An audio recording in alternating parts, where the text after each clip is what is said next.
Seriali fillon me episodin ku Züleyha merr një telefonat të çuditshme që merr një vendim për t'u larguar në mes të natës. Ndërsa është rrugës në makinë, për pak çaste rrëmbehet nga njerëzit dhe djali çolak.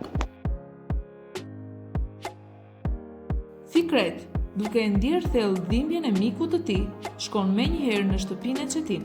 Ai nuk thot shumë fjalë, por qëndrimi i tij i heshtur dhe i fortë është ngushëllimi më i madh që Çetin mund të marrë në atë çast. Ata ndajnë dhimbjen si vëllezër dhe e përballojnë këtë tragjedi së bashku. Çolak luan një lojë të dyfisht dhe manipulon situatën për të shpëtuar veten.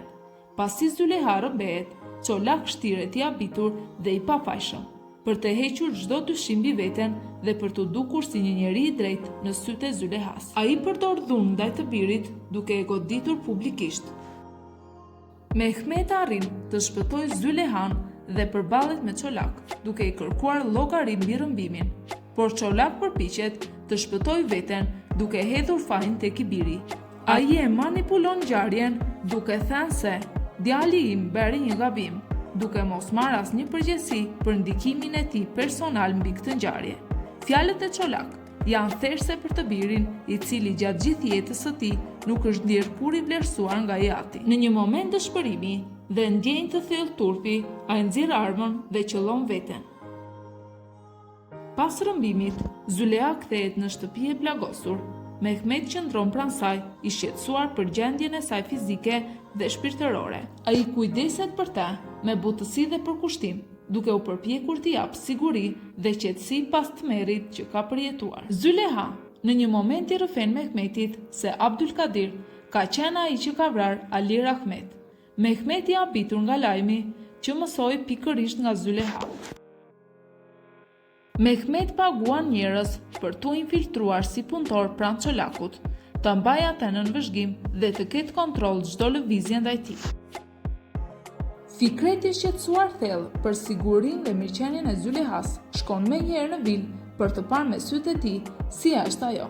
Sapo hyn, Fikret sheh Mehmetin të ulur në tryezë, me një buzëqeshje të hidhur i thot Çetinit: "Kotu shqetësuam, Mehmeti tani është pranë Züleyhas", me një ndjenjë xhelozie. Mehmet përballet me Abdulkadirin, duke mbajtur brenda vetes zemërimin, zhgënjimin dhe ndjesinë e tradhtisë.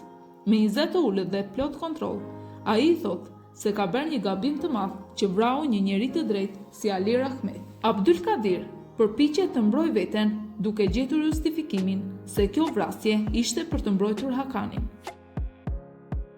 Shermin dhe Fusun shkojnë në shtëpinë e Çolak duke përdorur pretekstin e ngushëllimit, por qëllimi i tyre është krejtësisht ndryshe. Shermin, si gjithmonë, ambicioze dhe intrigante, sheh një mundësi për të ndikuar tek Çolak në këtë moment dobësie, ndërsa Fusun, si gjithmonë kurreshtare dhe përhapse thashë themesh, dëshiron informacion për të kontrolluar narrativën në qytet.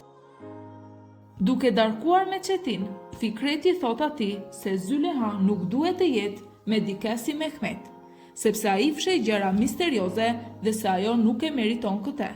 Fikreti thot Çetinit se ka ndjenja për Züleyhan dhe se është i vendosur t'ia shprehë asaj. Fikret më në fund merr guximin të përballet me Züleyhan. Ai e gjen vetëm dhe i drejt për drejt i thot asaj se e do dhe se nuk mund ta mbajë më të fshehtë këtë ndjenjë. Züleyha, për disa çaste hesht dhe me zë të qetë, i thot Fikret: "Ti je një njeri i mirë, por zemra ime është e dikujt tjetër."